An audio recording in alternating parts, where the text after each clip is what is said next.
Sabe aquelas fases de vergonha ali adolescente que todo mundo passa? Então, quando eu tinha de 13 a 16 anos, eu era o maior fã do Mark Millar. Se você não viveu isso, você pode estar curioso com o que isso tem de mais. Então eu tenho a anedota perfeita. Outro dia eu tava no Twitter e alguém postou aquilo que ele declarou a pior página de uma HQ que ele já viu na vida. Nela, a personagem, que trabalha com mágica, declara que ela é uma escapologista desde antes de nascer, quando ela usou seus truques de mágica para escapar de ser abortada pela própria mãe, transferindo ela própria na forma de um feto e a placenta para dentro do útero da cirurgiã. Nos comentários do tweet, todo mundo só conseguia responder que 1. Essa é uma das coisas mais escrotas que eles já viram, e 2. Eles podem não ter ideia de que HQ é essa, mas com toda certeza absoluta ela foi escrita pelo Mark Millar. E é claro, elas estavam certas. Mas como adolescente naquela época, eu não podia fazer nada, o Millar estava em todos os cantos. Eu acompanhei mensalmente ele escrevendo cada edição do Homem-Aranha na Marvel Knights dele, mal podendo me esperar pela próxima. E aí depois eu pus as minhas mãos nos Supremos, e depois no Superman entre a foice e o martelo, e aí fudeu. Mas o ponto é, porque eu tinha 14 anos, como todo menino fanzoca de quadrinhos dos anos 2000, eu achava o Millar a coisa mais foda do mundo. Ele escrevia com toda a testosterona e toda a adrenalina juvenil que a minha versão pubescente poderia querer. Ele era tipo a fusão hiperativa e idiota de todos os aspectos mais sensacionalistas do Frank Miller, Garth Ennis, Warren Ellis, Grant Morrison, tudo filtrado especialmente pra mente de um adolescente hiperativo e ceboso. E foi seguindo o trabalho dele nessa época que me tornei testemunha em primeira mão do fenômeno que foi Kick-Ass, tanto a HQ e depois o filme. A história sangrenta de Dave Wazowski, o nerd adolescente que certo dia simplesmente decide que ele vai se tornar um super-herói da vida real, ou pelo menos a concepção Mark Millaresca da vida real, viraliza na internet e se mete em uma conspiração com outros vigilantes mascarados e o crime organizado. Kick-Ass virou meio que um marco da transição dos anos 2000 pros anos 2010, e agora faz 10 anos desde o final do primeiro volume da HQ e o lançamento do filme. Então é um bom momento pra gente revisitar os dois e ver como eles envelheceram. Mas primeiro eu tenho que fazer meus bagulhos de youtuber e dar um lembrete simpático que ajudaria muito se você curtisse esse vídeo e se inscrevesse no canal.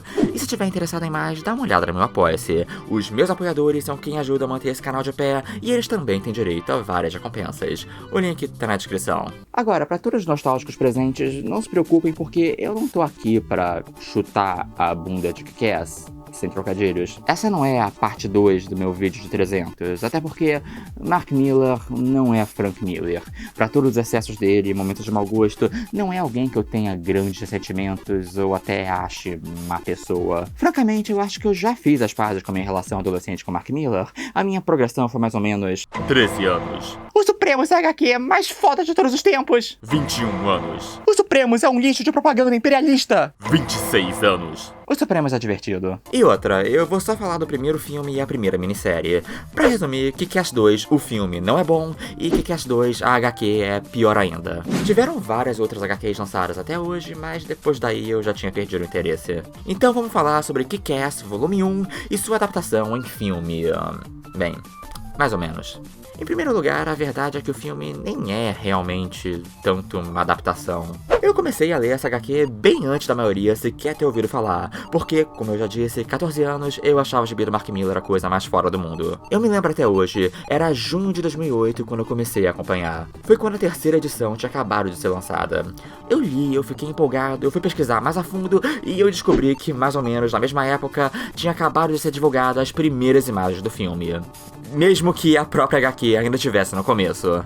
Claro, ninguém deu bola pra isso na época, porque Kick-Ass ainda não era uma coisa no radar das pessoas. Foi só quando o grande público viu um trailer pro filme na Comic Con de 2009 e pegou a galera de surpresa que todo mundo passou a prestar atenção e se tornou um dos filmes mais esperados de 2010 no meio nerd. E enquanto isso, contanto que a HQ atrasava pra sair as edições, na época que finalmente saiu a sua oitava e última parte, o filme já tinha trailer final no YouTube e tava prestes a sair. Então, eis o lance de Kick-Ass e da estratégia do Mark Millar. Os direitos de adaptação do filme já tinham sido vendidos antes mesmo da primeira edição sair. Depois do sucesso de bilheteria de O Procurado, também um filme baseado livremente numa HQ independente do Miller, acho que ele sentiu o gostinho do sucesso, aí viu o boom de filme de super-herói baseado em quadrinhos, e ele manufaturou a sua própria narrativa de HQ indie que se torna filme indie de sucesso. Uma fórmula que ele tem tentado até hoje, já que atualmente toda HQ que ele faz é mais um pitch pra uma série ou um filme do que qualquer outra coisa. A prova do sucesso disso é que em 2013 ele se reuniu com o diretor de Kick-Ass, o Matthew Vaughn, pra lançar Kingsman, baseado em uma HQ dele que ninguém se importava, mas que virou um sucesso ainda maior que Kick-Ass. E daí, em 2017, a Netflix adquiriu os direitos de adaptação da Miller World, o selo por onde ele lança todos os novos quadrinhos dele, e já confirmou séries de O Legado de Júpiter, American Jesus, além de filmes de Imperatriz, Hook e Shark the Bounty Hunter. A página que eu falei no começo desse vídeo, do Abortinho Mágico, por sinal, é de The Magic Order, que foi a primeira HQ lançada pela Netflix e se tornou a nova franquia de HQ mais vendida nos últimos 20 anos. O diagnóstico aqui é ainda mais que um contador de histórias, Mark Millar é um marqueteiro de primeira. Então o filme HQ de Kick-Ass não é tanto uma adaptação do outro, tanto quanto um grande projeto multimídia, com o quadrinho sendo mais uma divulgação de luxo do filme do que qualquer outra coisa. Até porque filme independente adaptado de HQ cult é uma narrativa mais atraente pra vender o projeto. Essa não é necessariamente uma observação condenante de Kick-Ass, não é como se o Mark Millar tivesse moralmente errado em ser um marqueteiro do caralho. A não ser, é claro, que você seja aquele tipo que fica todo "Você se vendeu pro sistema, cara!" E nesse caso, eu sinto muito, mas os anos 90 já acabaram há uns 20 anos. Isso é só uma coisa que eu acho que todo mundo devia saber antes de seguirmos em frente. Mas quanto ao conteúdo da HQ em si, ela é tipo Watchmen se, ao invés do Alan Moore, ela fosse escrita por um adolescente de 16 anos que se acha espertão e quer chocar todo mundo com o quão violento e subversivo ele é, mas na verdade ele só é meio burro, porque... né, 16 anos. E o mais engraçado nisso tudo é que eu tenho bastante certeza que, pessoalmente, o Mark Millar é bem mais esperto que isso. Eu sei que isso não é desculpa, mas eu acho que ele é alguém que, pessoalmente, é bem mais fã do Superman do que qualquer coisa Ed que ele escreve. Ele escreve como um adolescente tapado a putaço porque ele sabe exatamente o público que ele quer atingir.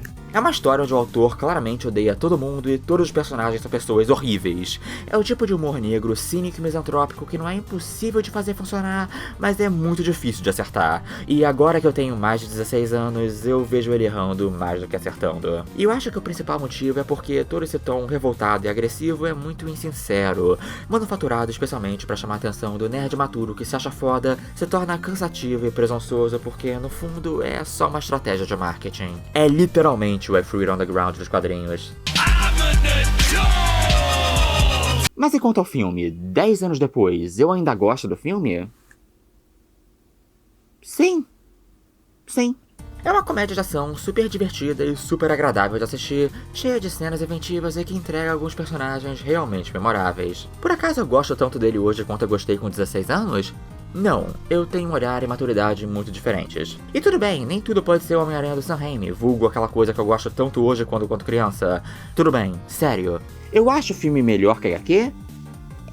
Eu acho que eu faço parte dessa opinião razoavelmente popular, sim. Eu acho que principalmente porque o tom do filme se permite ser divertido e com uma fotografia bem saturada, que eu acho que contrasta muito melhor com todo o humor negro. A HQ tem que ter sempre aquela atitude de "com licença, por acaso eu acabei de explodir sua mente?"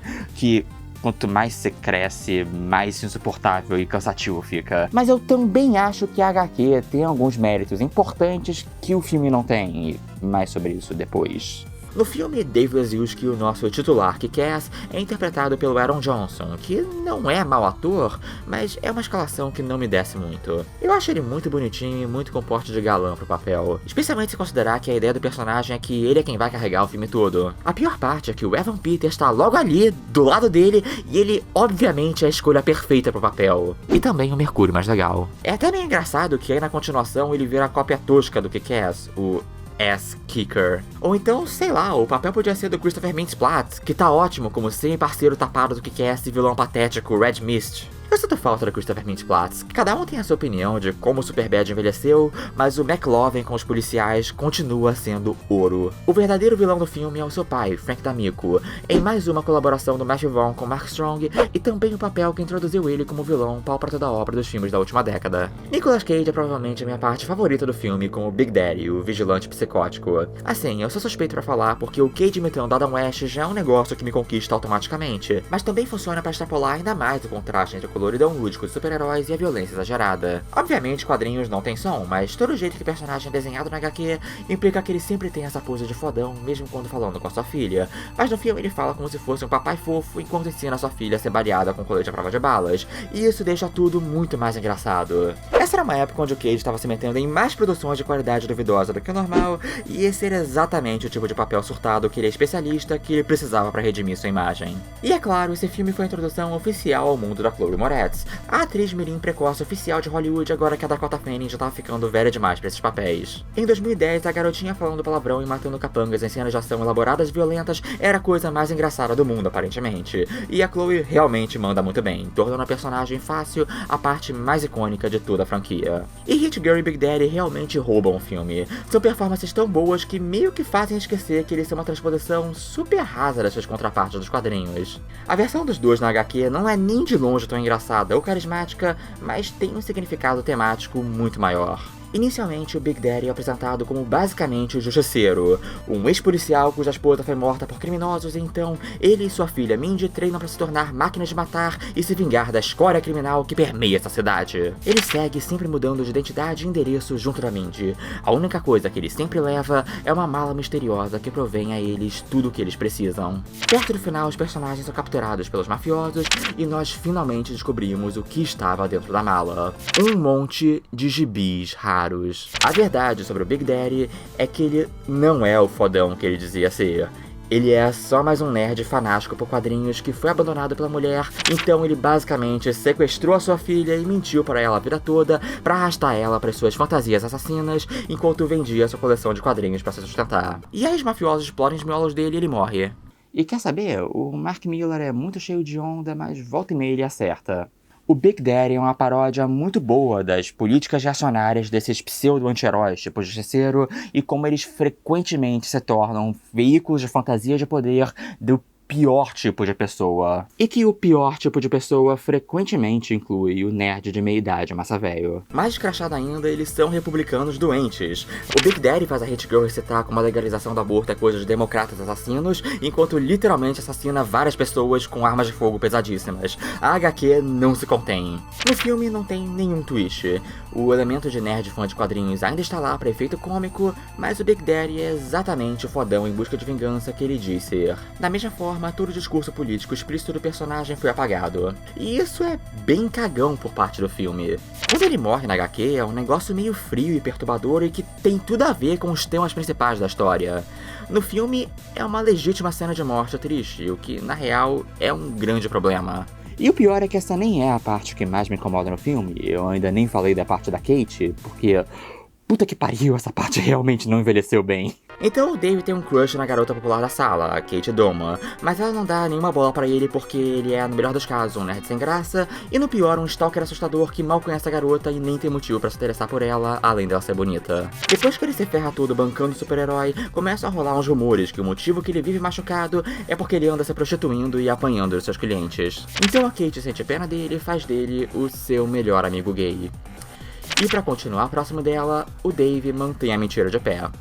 Que charmoso. Se os tons homofóbicos disso vêm do próprio Mark Millar ou só do mundo escroto da HQ dele, eu vou deixar isso a critério seu. O importante é que essa história termina da maneira esperada. Ele decide revelar a verdade pra ela, esperando que esse seja um grande momento de declaração de amor, mas ela obviamente acha toda essa história nojenta e chama o seu namorado pra sentar a porrada nele. A HQ termina com Dave chegando em casa todo fudido e descobrindo várias mensagens agressivas dos amigos da Kate no celular dele, e uma foto dela apagando o boquetão pro namorado, e o Dave nos conta que às vezes ele se masturba pra foto enquanto chora à noite, E isso é seriamente como a gente se despede dele nesse primeiro volume, porque Mark Millar é tudo menos sutil. E também totalmente alheio à vida de adolescentes atuais, ou ele saberia que nenhuma garota mandaria esse tipo de foto porque revenge porn é uma coisa. No filme, toda essa trama do Davis passando por gay rola mais ou menos da mesma forma, incluindo até uma cena super perturbadora dele passando óleo nela sem roupa que me dá vontade de chamar a polícia. Mas aí no final ele revela para ela não só que ele mentiu sobre ser gay, como também que ele é o pseudo super-herói estranho do noticiário, e diante dessas revelações bombásticas e totalmente revoltantes,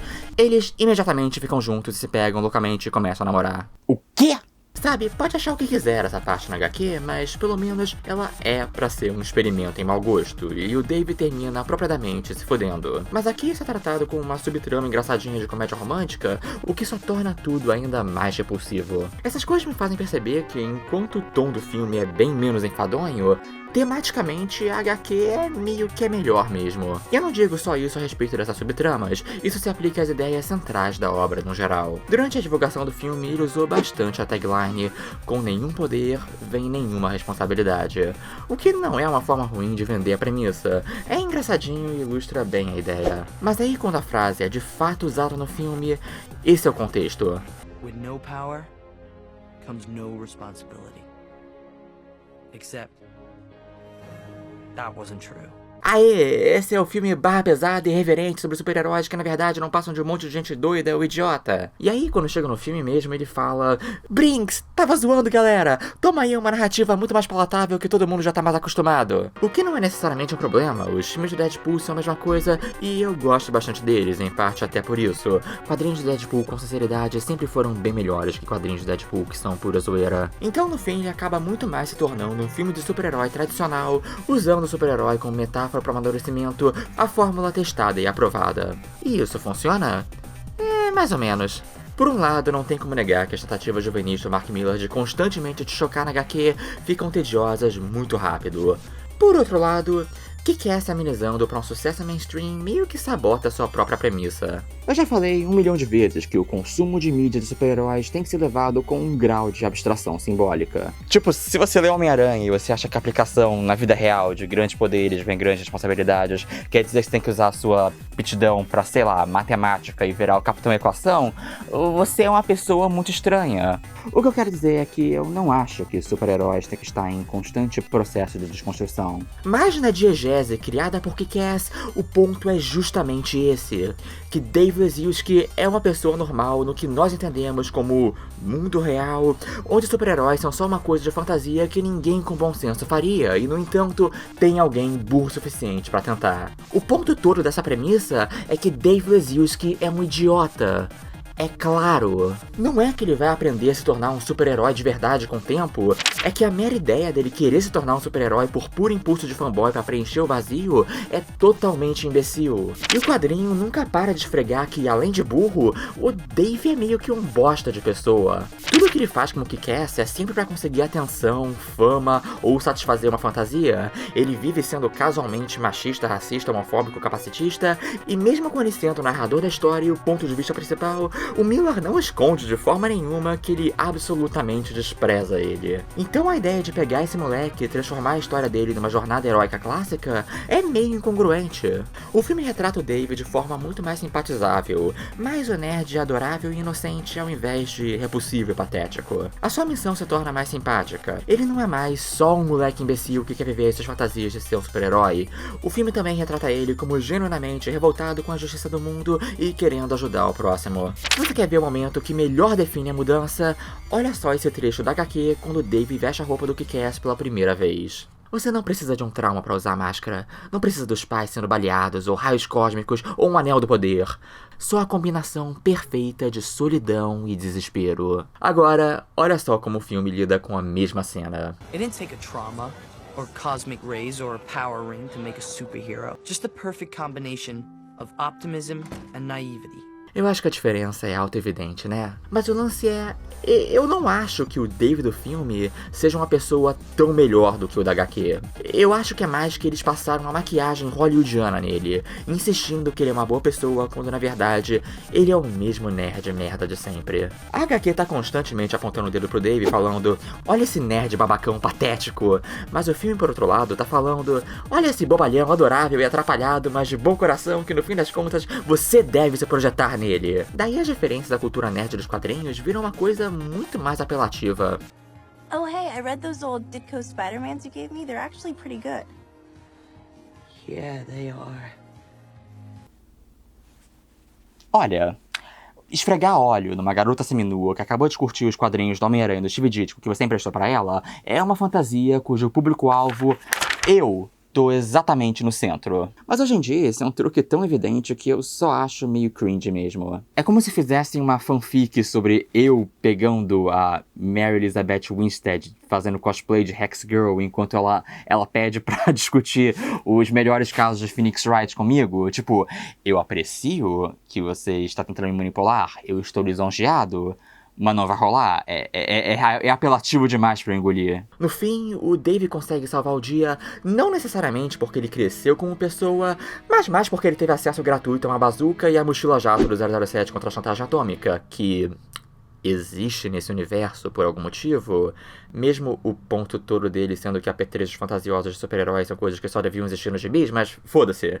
O importante é que isso acaba concretizando o arco dele no filme em um legítimo herói, um final muito diferente da HQ. E no fim das contas, o que acaba sendo especialmente decepcionante é que o filme não é nem de longe tão transgressor quanto ele se vendeu. Não é tão violento, tão chocante, tão provocante, ou mesmo tão indie. Quero dizer, tecnicamente ele é produzido de forma independente, mas um orçamento de 30 milhões de dólares é o tipo de independente que só quem já nasceu muito rico e cercado de celebridades pra produzir os filmes do Guy Ritchie consegue. Ele lança um raio hollywoodizador pra tornar ele mais vendável, mas eu não sei se isso é necessariamente melhor, ou mesmo um antídoto adequado pro cinismo da HQ. A gente fica com um produto mais seguro, mas não mais esperto. Ele altera tudo pesado demais, exclui a sátira política explícita na Hate Girl e no Big Daddy pra abrir caminho pra torná-los o destaque do filme sem culpa, tenta transformar a subtrama do Dave com a Kate de puro humor negro pra uma história romântica genuína, e falha miseravelmente porque não tem jeito de não tornar isso perturbador, e transforma o Holden Caulfield da era dos fanboys no próprio Peter Parker. Porque a verdade é que eu acho que quer o filme mais próximo de uma nova versão do primeiro filme do Homem-Aranha, só que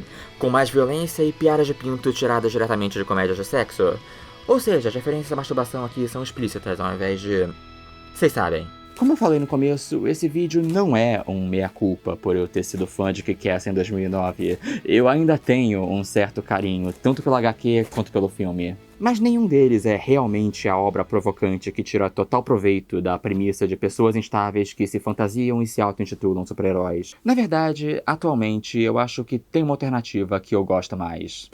Super também foi lançado em 2010, só alguns meses depois de Kick-Ass, e tem uma premissa muito parecida, e talvez por isso tenha passado totalmente batido perto do filme mais famoso. É um filme de 2 milhões de dólares de orçamento, dirigido pelo James Gunn, antes da fama de Guardiões da Galáxia. Nosso anti-herói que decide virar um super-herói da vida real é o Frank Darbo, interpretado pelo Rainn Wilson.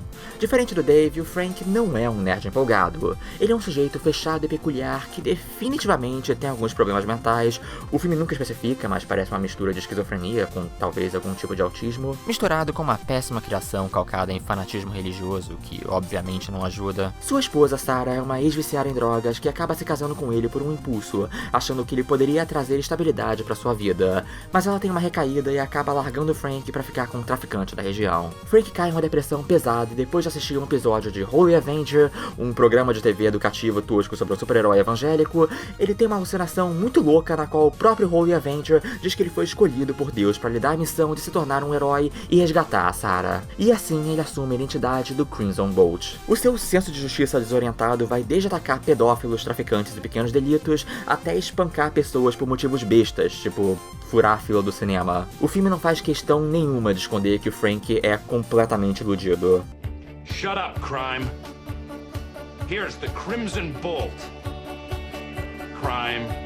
E aí entra a personagem da Libby, interpretada pelo Elliot Page, que se torna a Bolt, a sidekick do Crimson Bolt. A princípio ela parece só uma garota empolgada, mas a verdade é que ela faz a Hit Girl parecer positivamente family friendly. Uma vez que ela veste o uniforme, a Libby se revela uma total psicopata, fascinada pela vida de super-herói com uma desculpa para se iludir em fantasias de violência e sexo. E é o Elliot Page se dedicando 120% ao papel. Agora, esse definitivamente não é um filme pra qualquer um. Eu teria que conhecer muito a pessoa antes de pensar em sequer recomendar o filme pra ela. Kick-Ass é uma brisa de assistir, mas esse daí pode ser uma experiência bem desconfortável. Sinceramente, dá pra escrever um livro só de cenas que podemos considerar ofensivas ou de mau gosto, ou... cê sabe. #problemáticas. Quero dizer, tem uma cena onde a Juno estupra o Dwight do The Office. É o que você vai ver nesse filme. E é tão bizarro e tão perturbador quanto parece. Eu digo isso só pra deixar claro pra qualquer um que queira ir atrás que eu recomendo esse filme, mas só com tipo uns 20 alertas de gatilho diferentes. Diferente de Kick-Ass, que é uma coisa bem consistente, esse filme tem quebras de tom agressivas que alternam entre humor negro, violência perturbadora e drama sincero. E a pior parte é que meio que funciona. Ele tem seu elenco de personagens profundamente quebrados, disfuncionais e patéticos, mas, diferente de Kick-Ass, o filme não tem desprezo por eles. Existe uma empatia real e muito visceral pela solidão perturbada do Frank, pelo vício devastador da Sarah e até o caos psicótico da Libby. Esse é um filme muito peculiar, muito pessoal, que vem diretamente do passado sombrio do James Gunn com seus próprios problemas com álcool e drogas e que, na real, nunca teria feito sucesso, independente da presença de Kick-Ass. Mas, sinceramente, pra mim, essa é a mistura de, tipo, Taxi Driver com super-heróis que filmes tipo Coringa apenas sonham em ser. Enfim, eu acho que na reta final, meu vídeo de Kick-Ass acabou virando meu vídeo de indicar Super pra pessoas que gostam de filmes estranhos que eu acho subestimados. Eu não tô dizendo que ele é uma obra-prima, mas que ele realmente é o filme de baixíssimo orçamento, audacioso e pessoal que Kick-Ass se vendeu como... Isso ele é. Ele tem toda a autenticidade e loucura que o filme de Kick-Ass não tem e toda a sinceridade emocional que a HQ não tem. Então, pra responder a grande pergunta se Kick-Ass eu prefiro filme ou HQ, eu acho que hoje em dia eu prefiro Super.